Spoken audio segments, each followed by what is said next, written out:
é o que está aqui revelado em Apocalipse, capítulo 20, versículo 6. Bem-aventurado e santo, aquele que tem parte na primeira ressurreição. E quem são os que têm parte na primeira ressurreição?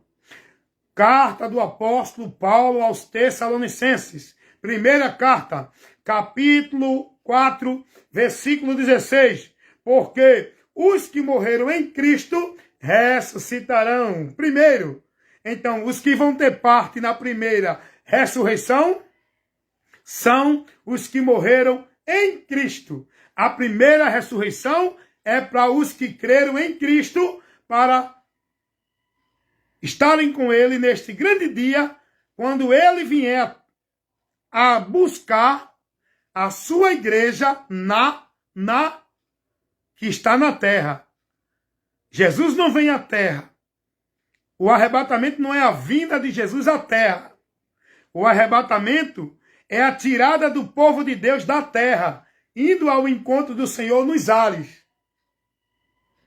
E nesse momento que vai se dar a primeira ressurreição, só vai ressuscitar os que morreram em Cristo. Mas, irmão, e o resto? Bem, a Bíblia fala da ressurreição para condenação e da ressurreição para salvação, para a vida eterna. Vamos ler o que está escrito aqui em Daniel, capítulo 12, versículo 2. E muitos dos que dormem no pó da terra ressuscitarão, uns para a vida eterna e outros para a vergonha e desprezo eterno. Então, observe que há duas ressurreições. Uma para a vida eterna e outra para a condenação eterna, que é o desprezo e vergonha eterna daqueles que vão estar apartados de Deus para a eternidade. É o que Jesus disse lá em Mateus 25, 41.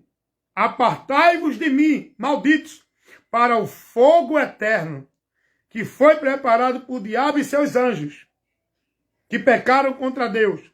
E os homens vão para lá também, porque pecaram contra Deus. Observação. Os homens só vão para lá, não é só porque pecaram. Eles pecaram. Mas Deus deu ao homem uma oportunidade de ser livre do pecado, por meio de Jesus Cristo. Mas muitos não vão receber, não vão aceitar, vão desprezar, vão buscar outro caminho pensando que vão ser salvos.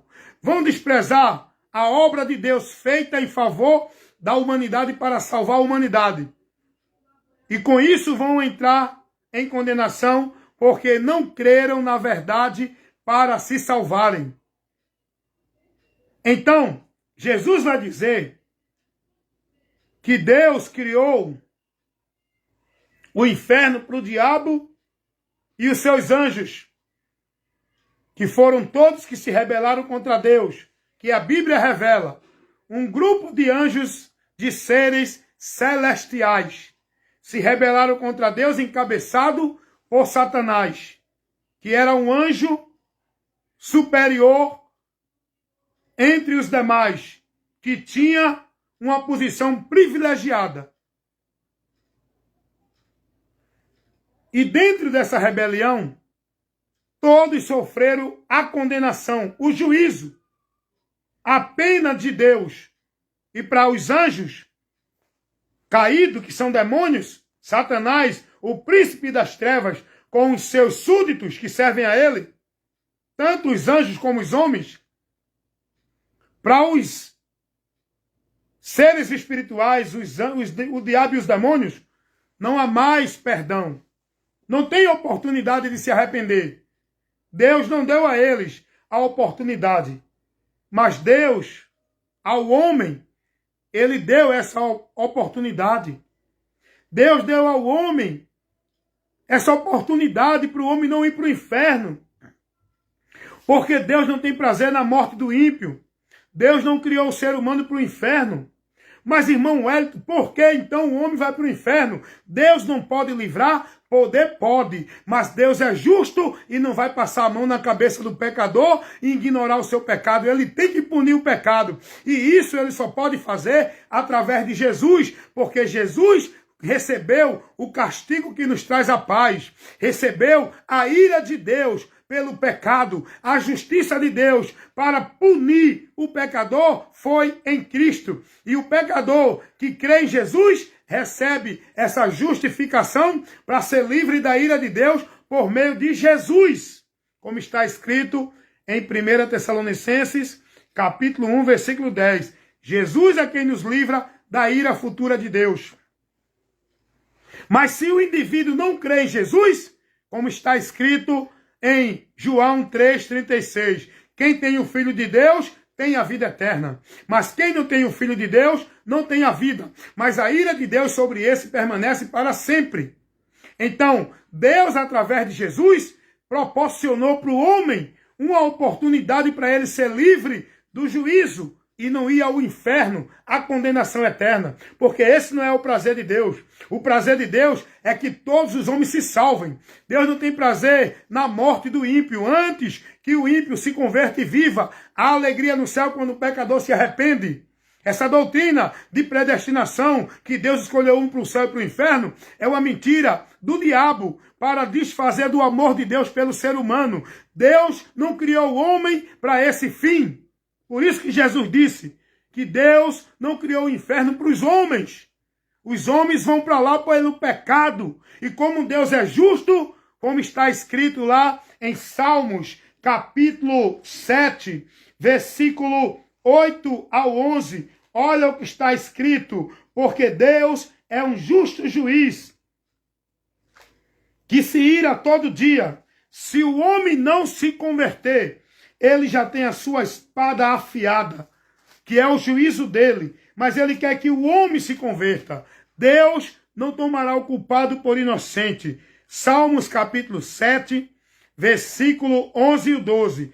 Deus é um justo juiz. Um Deus que se ira todos os dias. Deus não se agrada no pecado. Deus não passa a mão no pecado de ninguém. Quem não buscar se converter a Cristo para ser livre do seu pecado, o juízo vem. Ai daqueles que partem desse mundo sem Jesus. Deus é amor, mas é justiça. O amor de Deus é para salvar o indivíduo em Cristo. A justiça de Deus é para dar ao homem o que ele merece, a recompensa do seu pecado, o salário da morte, o que o homem merece. E Deus vai dar, se ele não receber a graça em Cristo, para ser livre da condenação. Porque Salmos capítulo 7, o versículo 11 vai dizer assim: Deus é um justo juiz, um Deus que se ira todos os dias. Se o homem não se converter, Deus afiará a sua espada, e já tem armado o seu arco e está aparelhado. O juízo já está determinado, tudo já está pronto. O que falta? O homem chegar nesse dia e ao juízo está nesse dia para receber a sentença e cumprir a eternidade sem Deus, num lugar horrível, tenebroso, medonho, ignífero, na eternidade, que o homem que não se converter vai viver eternamente. Irmãos, isso aqui não é história religiosa. Não é conversa da mente de fanático religioso. Isso aqui é a revelação que Deus nos dá na sua palavra. É a revelação daquilo que já está determinado para acontecer. Como disse Paulo, escrevendo em Atos dos Apóstolos, capítulo 17, versículo 30 e 31. Paulo, ele ali vai dizer, pregando o evangelho, porque Deus não leva em conta os tempos da ignorância, mas anuncia agora a todos os homens, em todos os lugares, que se arrependam, porque ele tem determinado, isso está determinado por Deus.